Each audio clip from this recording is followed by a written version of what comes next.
David says, when building out your topical relevant rebuilds, how do you make them like actual sites that aren't just purely filled with content that you're selling links within?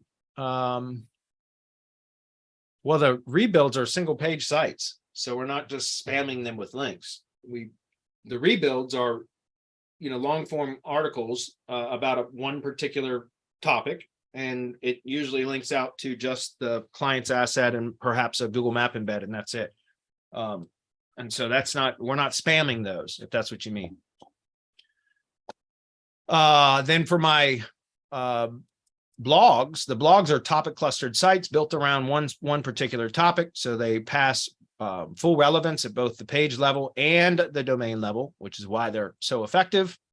And each post only has one outbound link or maybe two to the client's assets, depending on whether it's a tier 1 or tier 2 link. If it's a tier 1 link, we will do a link to their money site and a Google Map embed. And if they have a Google business website, we'll link and or embed to their to their Google business website if they so choose.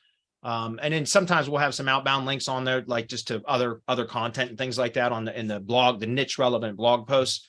But again, we don't, it's each blog post is going to have one basically target asset that it's linking to. So hopefully that's clear.